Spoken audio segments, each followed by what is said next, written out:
morning to all. This is Srinivas working as an assistant professor in EEE department, Mlritm. So today my topic is DC motors. So I am going to deal DC machines and transformer for BTech second EEE. So for DC motors, let us see the contents of the DC motors. So the definition of the DC motor, working principle of DC motor. So the back EMF of the DC motor, or voltage equation of a DC motor, and power equation of a DC motor, the condition for maximum efficiency, and various types of the DC motors. So torque equation of the DC motor. So let us see the first one is DC motor. The definition of the DC motor. So what do you mean by DC motor? DC motor is a electromagnetic device which converts electrical energy into mechanical energy. So this device converts electrical energy into mechanical energy, and this machine works on this principle of DC motor.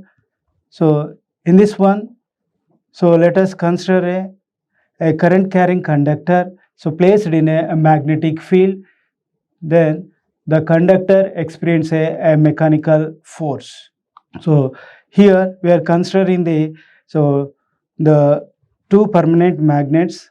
So from that magnet, so we'll get a magnetic flux, so flows from north to south in this magnetic field. When a current carrying conductor placed in a magnetic field, so this conductor experiences a force. So on this principle, motor works.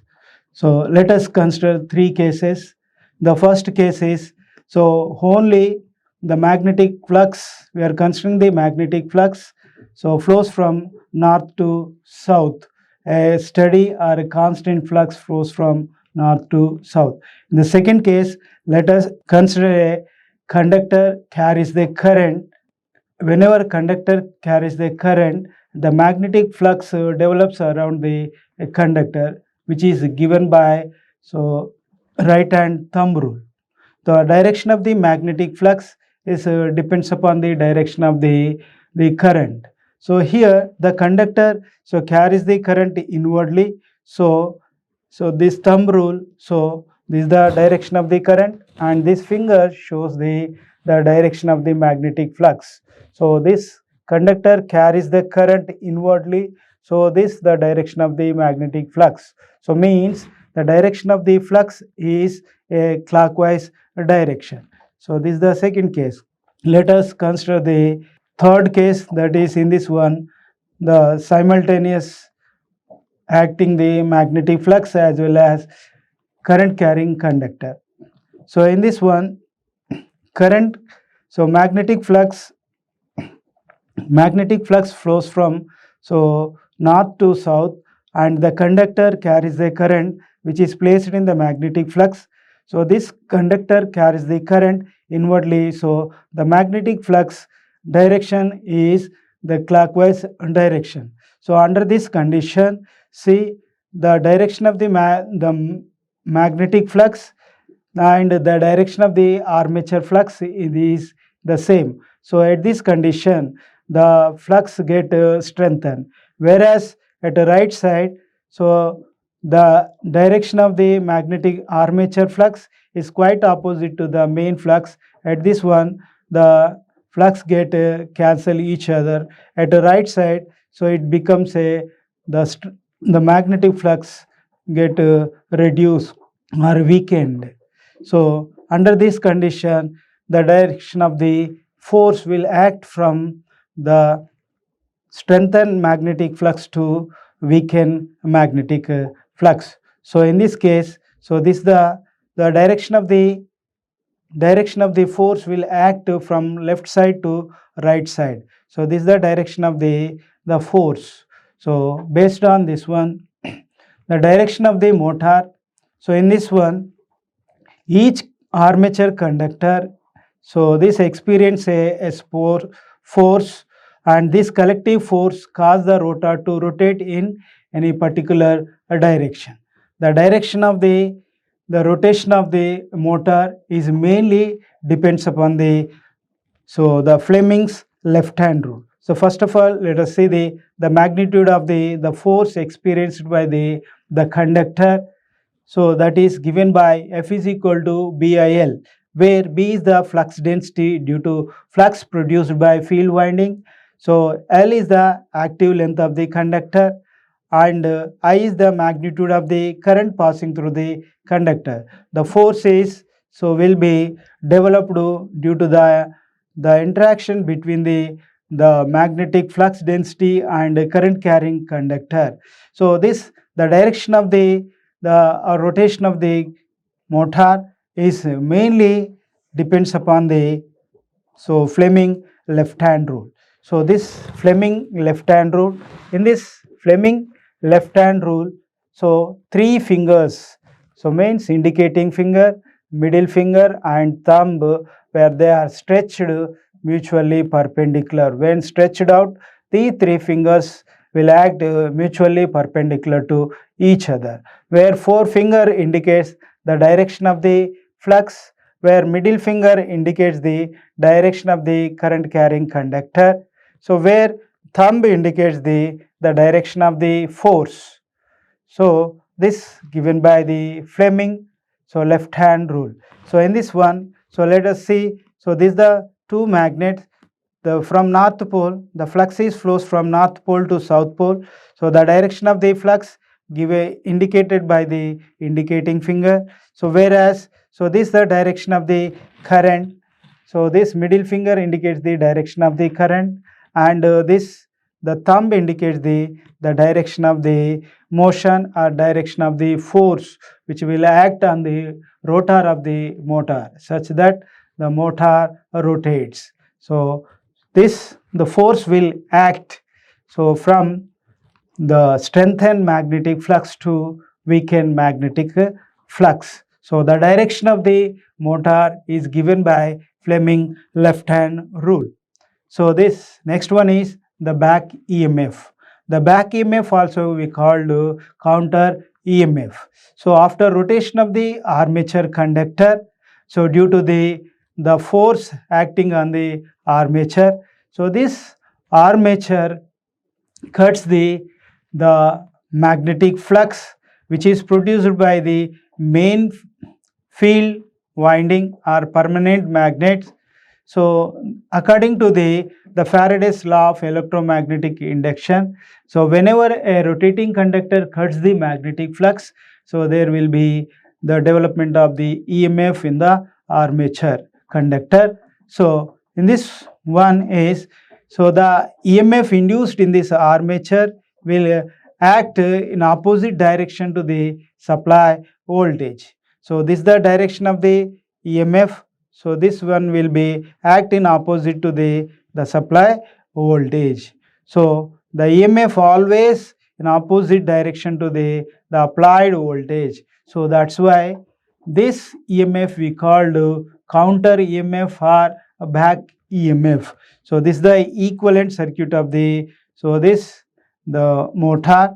So in this one the back EMF is denoted with EB. The magnitude of the back EMF is given as pi ZNP by 60A. So it is similar to the EMF generated by generator. And the next one is voltage equation of the DC motor. So the voltage equation of the motor we can obtain from the equivalent circuit of the this motor. So this the applied voltage V. So V is equal. So it forms a loop. So for loop we apply KVL from this for loop equation. So we'll get V is equal to the back EMF plus the drop across this armature resistance. So we'll get V is equal to EB plus IARA plus we are also considering the brush drop. So when we neglect the brush drop, so generally we can write voltage equation of the motor. So V is equal to EB plus IARA. So the back EMF is always less than the applied voltage. So the magnitude of the armature current, so this A is given by EB V minus EB by RA. So the magnitude of the armature current drawn by the motor is mainly depends upon the difference between applied voltage and the back EMF. The next one is power equation of the DC motor. This power equation of the DC motor can be obtained from the voltage equation of the DC motor. So by multiplying on both sides by this voltage equation of the motor by armature current, so we'll get V into Ia is equal to EB into Ia plus Ia square RA. So this equation we called power equation of the DC motor. So in this one power equation, V into Ia is called net electrical power input to the armature. So where Ia square Ra we called power losses due to resistance of the armature. This one also called armature copper loss.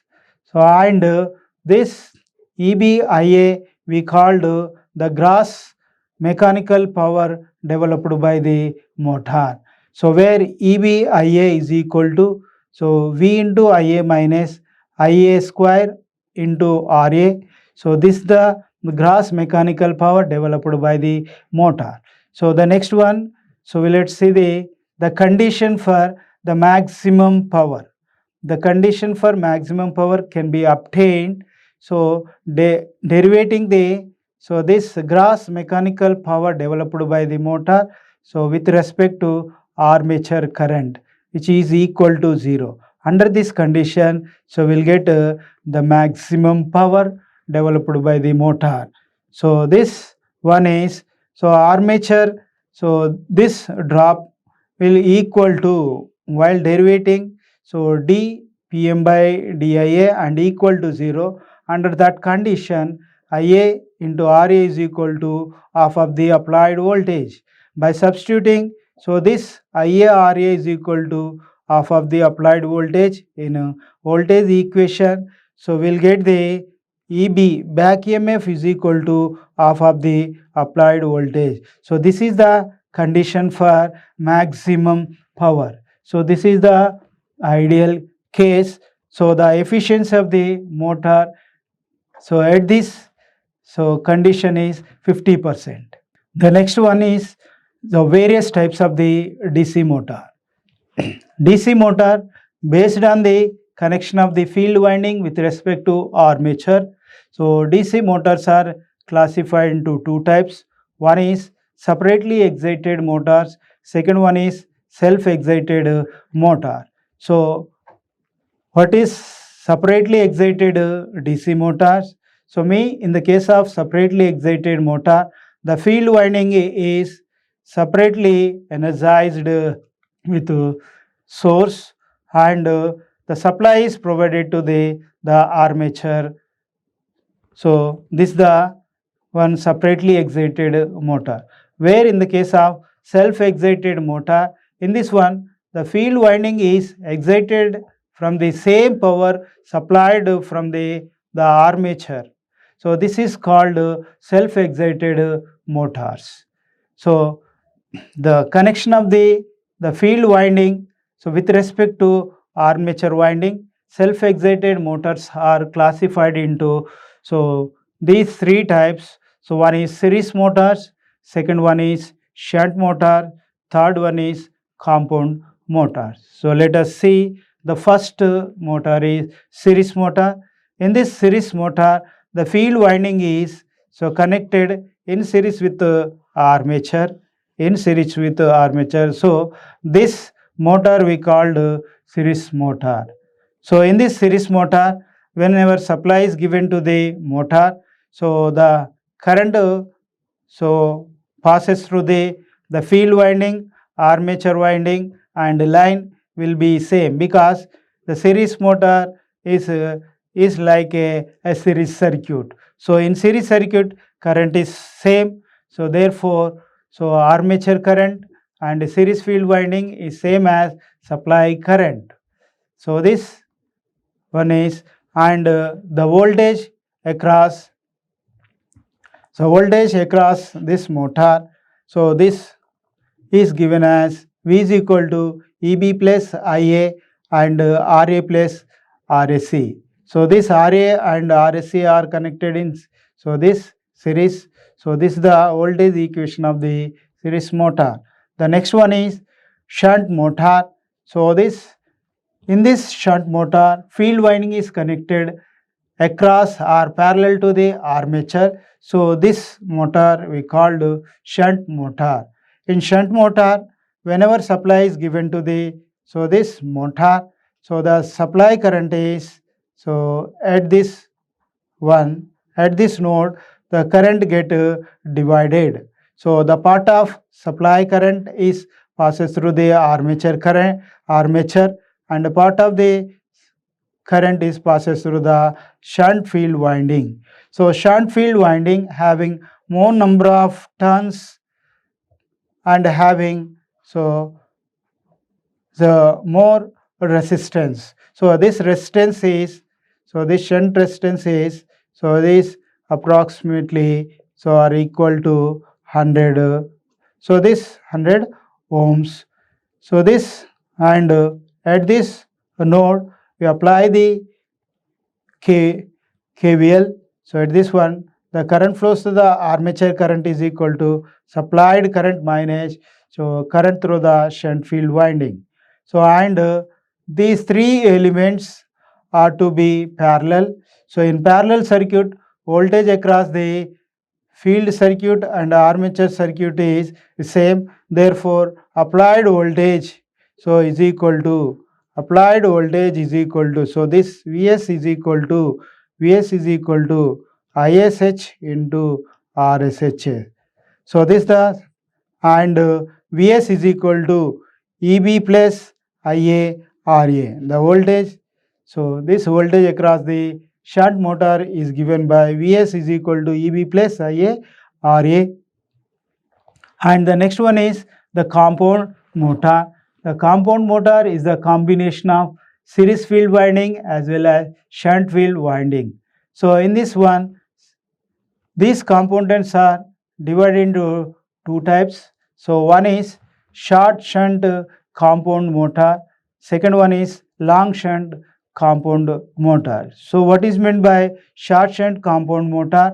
So in this shunt compound motor, the shunt field winding is connected across the armature circuit only, but not the series field winding. So such the connection we called short shunt compound motor. So whenever supply is given to the compound,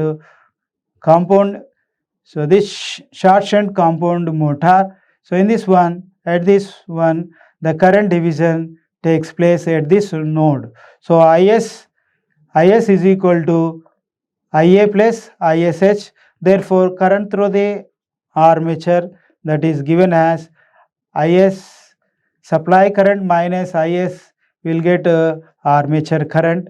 So in this one, the current through the series field winding and this Is is same. Therefore, Isc is equal to Ia. And so whereas the voltage, so this voltage across the motor is given by Vs is equal to Eb plus Ia Ra plus Isc and Rsc. So this is the voltage across the short shunt compound motor. The next one is long shunt compound DC motor. In long shunt compound DC motor, the shunt winding is connected across, so the series combination of the armature as well as series field winding. So this such motor we called long shunt compound DC motor. In this one is the same. At this node, current division takes place. Current through the armature is given as the I supply current minus the shunt field current, so we will get IA value. And whereas current through the series field winding, so this is IAC and IA, both are in the same, so they are in the same direction, so they are in series. So IAC is equal to, so this is IA, this is IA, IAC is equal to IA, and the voltage across, so these three elements are parallel to each other, so therefore the applied voltage is equal to voltage drop across the shunt field winding. So this ISH is equal to, so this supply voltage is equal to, so ISH into RSH. So this one, where the voltage across this long shunt compound generator is EB plus IA into, so RA plus RSC. So this the voltage across the long shunt compound motor. Thank you.